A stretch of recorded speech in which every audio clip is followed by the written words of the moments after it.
Good morning, class. How was your day? That's good. And now let us stand up and let us pray. I think all of you are present for today. So, what was our lesson last meeting?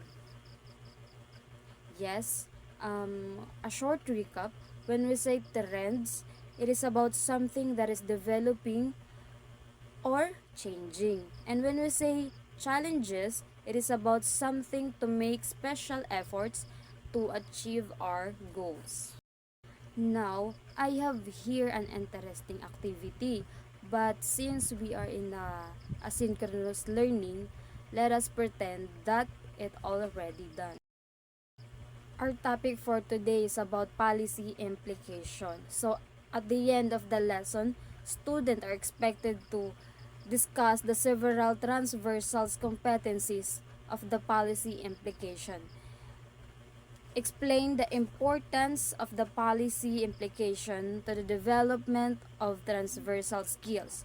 Last, develop framework or action plan to support teachers in assessing and teaching several competencies. So I have here another activity and group activity, but let us pretend that it already done.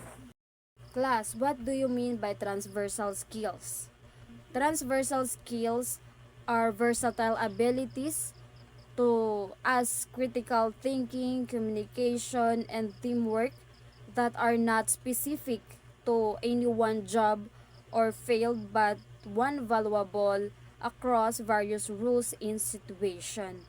And when we say policy implication, it is the impact or being made or declared. A central priority should be clear definition of term transversal competencies at the national level and a common understanding and awareness of the term by policymakers, educators, teachers, and parents. While countries may select and define the various competencies differently in accordance with their national goals and priorities, there need to be clear guidelines from the national policies level to the classroom as to which competencies are important and exactly what they are.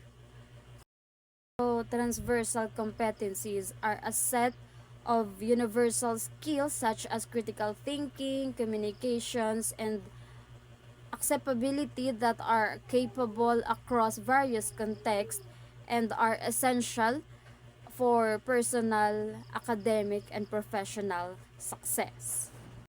A stronger alignment is needed between policies, curricula, teaching pedagogies, teachers' training, and assessment method. So, while national education policies and curriculum frameworks often highlights the importance of the holistic development of learners and put equal emphasis on the development of cognitive and transversal competencies.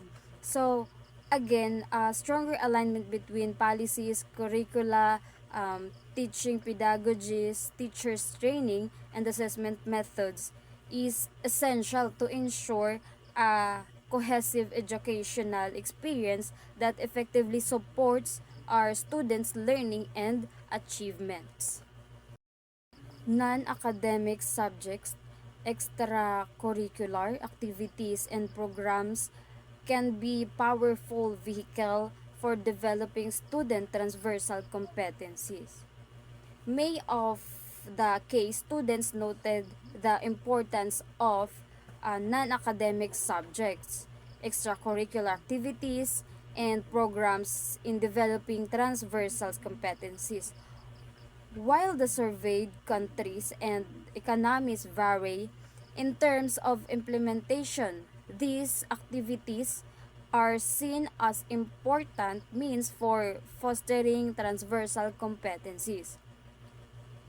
So, what do you mean again by, in your idea, what do you mean by non-academic subject? Yes, so academic subjects are the topic that are non-typically studied in a formal educational setting. For example, music, dance, and arts. That is also important because they can develop their different skills in another way. So next, it is important to invest in teachers with a focus on building their capacity to use pedagogies and assessment practices that facilitate the integration of transversal competencies. So this, while the surveyed teachers and schools leaders know that student-centered methods are most effective in developing transversal competencies. Teachers do not always use this method. This is partly due to a lack of teachers training and support for transversal competencies. So again, investing in teachers to enhance their ability to employ pedagogies and assessment practices that integrate the transversal competencies and crucial for um, fostering students holistic development and preparing them for the complexities of the 21st century.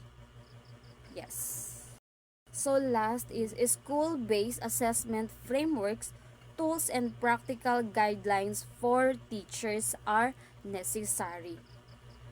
A policy and assessment framework, guidelines and appropriate types for schools based assessment tools and methods are development for of students transversal competencies. So teacher also needs training in how to use assessment tools and methods and in how to develop their own assessment tools.